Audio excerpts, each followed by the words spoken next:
Excellent. What I want to do tonight is to make sure that after I've delivered this workshop, you're going to work together and take what I'm about to help you with forward, okay? You're going to start helping each other and working more collaboratively in this room so you could take it forward outside of the room. That's really important. In this workshop, we're going to learn how to use all of these things. As part of the workshop, I'm going to teach you some compelling language, things that we don't really use in our everyday verbal communication that you really could be, and just including maybe 5 or 6 keywords I'm going to share with you tonight.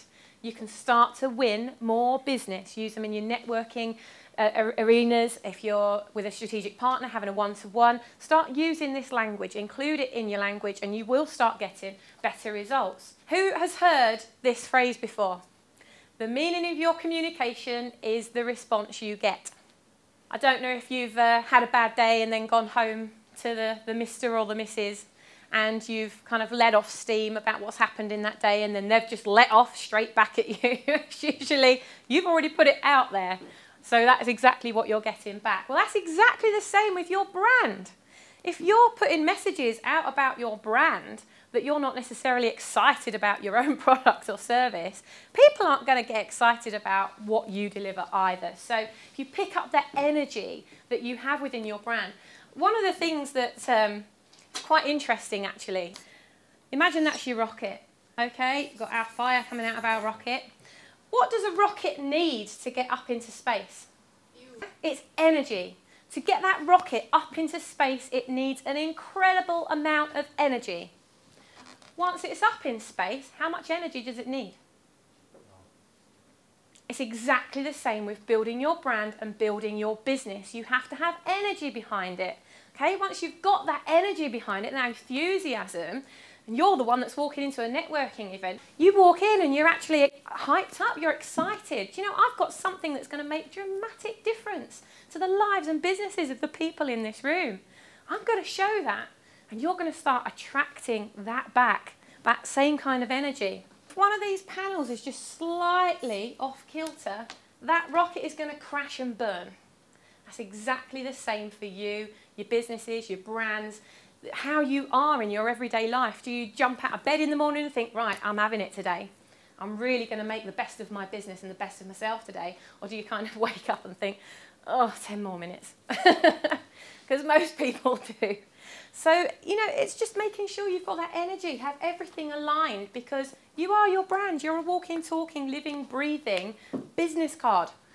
And what you put out there is exactly what you're going to get back. So the meaning of your communication absolutely is the response you get. Whatever you're putting out there is exactly what you're getting back. If you're feeling in a negative mood, how many times does that end up, you know, you get to the end of the day and it's just got worse and worse and worse.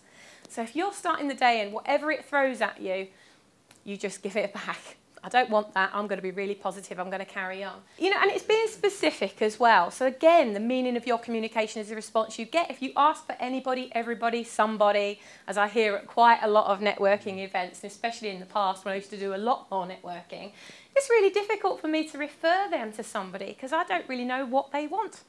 And, you know, it's not my job to go out there and sell you.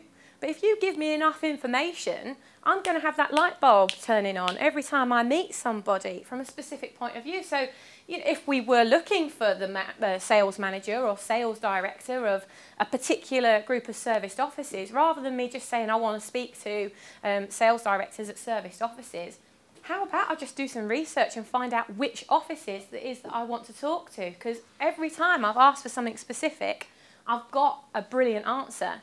I had a one-to-one with somebody last week, and they asked for a particular insurance company.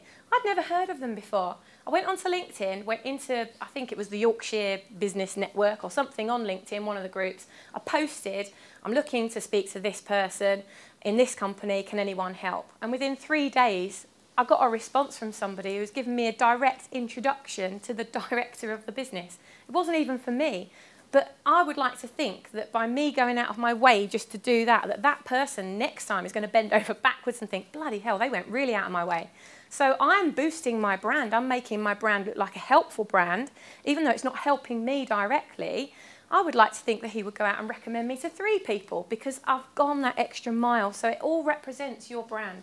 I don't know if any of you are familiar with this, but 40% of the population on average are visual. 40% are kinesthetic. Now, these figures, they'll change depending on what area of the country you are, what continent you're on.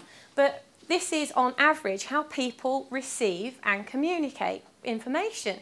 What's interesting is every B&I event that I've ever been to, or business for breakfast, networking events, at 6:30 in the morning, people get up and they say their bit and then they sit down again, and the next person gets up and they say their bit and then sit down again. Well, the problem with that is the people that are hearing, okay, that are auditory, there's only 14% of them. So that means there's only 14% of that room on average are actually listening to what you say. So what's happened to the other 80% of people that you've switched off because you didn't take a visual prop or you didn't talk to them, what that's going to mean to them? How's that going to feel to you?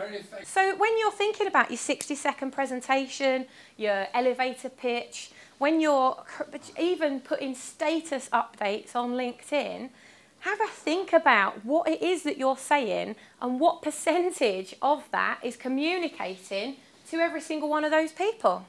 Now, I'm going to show you now how I use it in my language. So, ICE Innovation is a specialist brand management, marketing and website development company. We listen. So we've got the auditory in there, okay? Enhance their visibility. Our clients see, so we've got the visual in there, very quickly, and they feel our enthusiasm for their success every step of the way.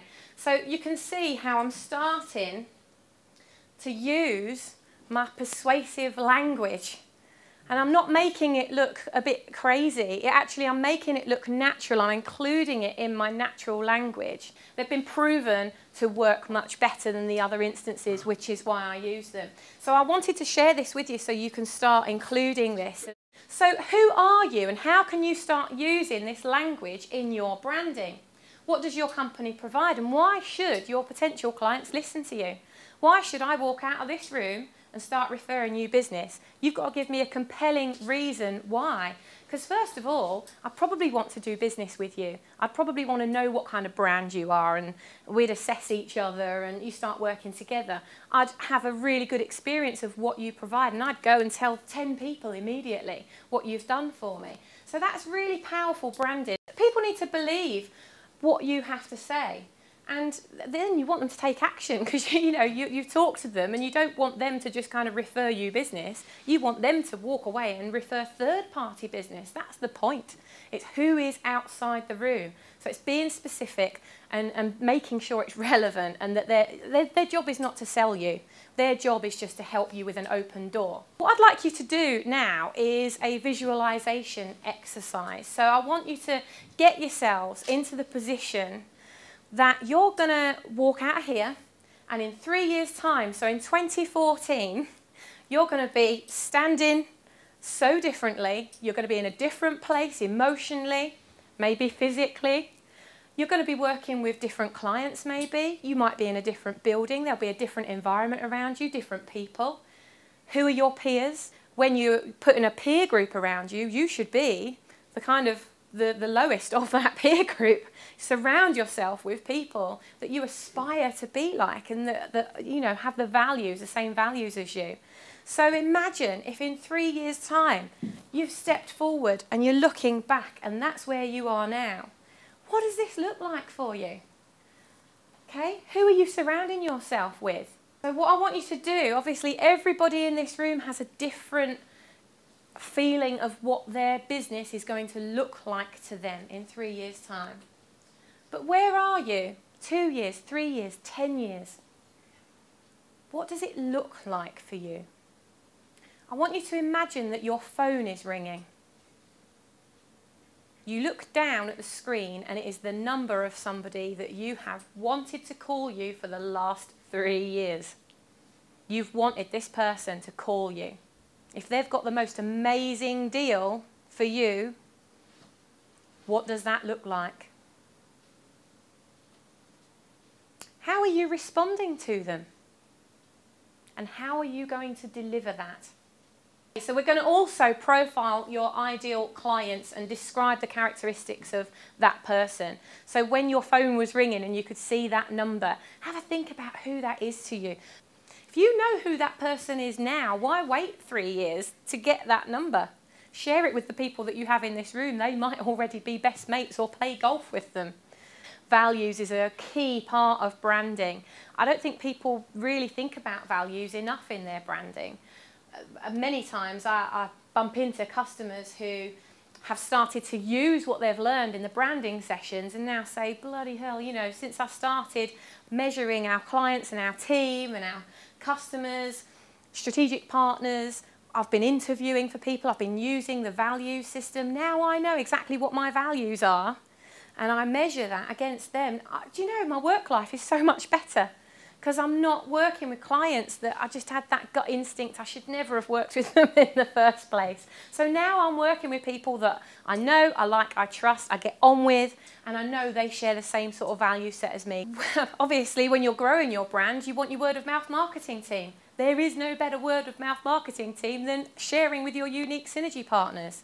The whole point is that we look at the unique synergies of the people and the businesses in the room, and then we work together and create action afterwards, outside of the room. How many times do you actually receive a thank you card or a thank you gift for giving or getting a referral? And leveraging your smallest billboard as well, your mini-me, your business card. It's tactile branding. So when you're at a networking event and somebody gives you a business card and it just looks the same as everybody else's and it feels the same as everybody else's, or it feels cheap or it's flimsy.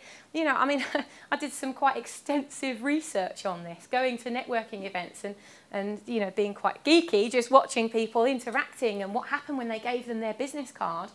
You know, I saw people were eating they were nibbling them, they were flicking them, so they're testing them for strength, because I went round and asked them what their behaviours meant afterwards.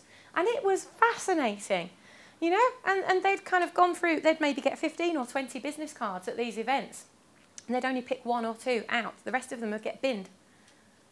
So it's really interesting. Now, with your mini-me, your business card, what I would implore you to do is to put a different phone number on your business card to the number that you are putting on the rest of your marketing materials. That way you can test and measure how much response you are getting, especially if you're going out networking. If networking is a big part of your strategy in growing your brand, make sure you do have a different phone number, because then you'll know that they're coming from events and it's not coming through the website, or it's not coming through a brochure that you've done. So make sure you have a different phone number on the different pieces of material that you have.